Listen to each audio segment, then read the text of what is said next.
This is the first recording for the cell unit and biology for Limestone Community High School, Mrs. Stout's students. In the cell unit, we will not just talk about what stuff is in the cells. We'll also talk about how they work together. We will talk about also how the idea of cells started to begin with. When we are talking about the cell theory, so the idea of cells, one of the first old dead guys that we will talk about is Anton von Leeuwenhoek. Anton von Leeuwenhoek was around in the 1600s, and this is what he looked like, hottie. And he was a Dutch lens maker, so he basically made like glasses and monocles.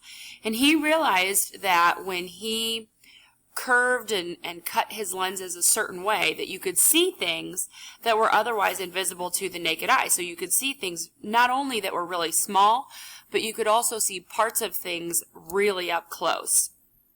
And so he's credited with the development of the first simple microscope. And this is what that first simple microscope looked like. Essentially, the way that it worked was you put the specimen on this tip of this needle point. I'm going to see if I can get a different color. And then you turned this knob, which adjusted it up and down. And a simple microscope is just a microscope that uses only one lens. So that's Anton von Leeuwenhoek. Our next old dead guy is Robert Hooke, and he was around in the 1665. And he was actually a monk, and he developed the first compound microscope. So we can see here the nature of science definitely at play. And in the nature of science, remember, we take old ideas and theories and we add new stuff to them, or we modify them when we have new information. With a compound microscope, what you're basically using is more than one lens. And that's pretty much what we use today. So with this compound microscope, you have a lens at the top, and then you also have at least one in there that bends and refracts the light and magnifies the object.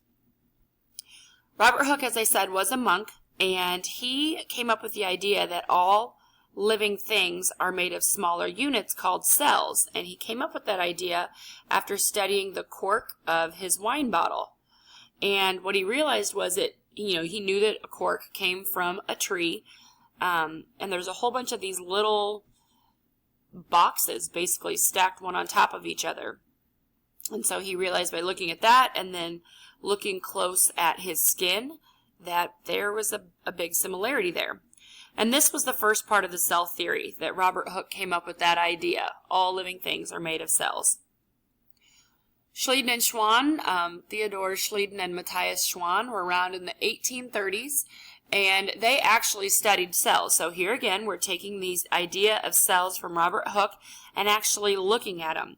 And they studied plant and animal cells and realized that not only were they put together differently, but that they also kind of worked differently too.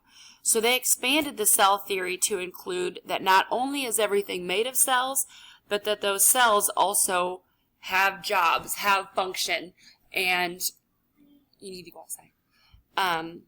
And that plant and animal cells have different jobs. So they're the basis of not only structure, like Robert Hooke said, but also of function. And then our last old dead guy was Rudolf Virchow in 1855. And he continued the cell theory to include that not only do they work, but that also cells are living things. And that cells come, you can't just kind of poof a cell.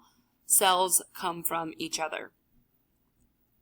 So the three parts of the cell theory that you not only need to know, but you also need to know which old dead guy is responsible for each of them. First, all organisms are composed of one or more cells, and that came from Robert Hooke. The cell is the basic unit of organization of organisms. So organisms are made of cells, and they do work. That is Schleiden and Schwann. And that all cells come from pre-existing cells. That comes from Rudolf Virchow. So this image is just again depicting that all organisms are made of one or more cells. This is showing Virchow's part, that cells come from other cells, as we are looking at cell division. and that cells have jobs. This one on the left is a red blood cell that's responsible for carrying oxygen throughout the human body. And this one is a white blood cell, which is crucial in the immune system. And that concludes the first lesson in the cell unit, talking about the parts of the cell theory and the old dead guys associated with each of those parts.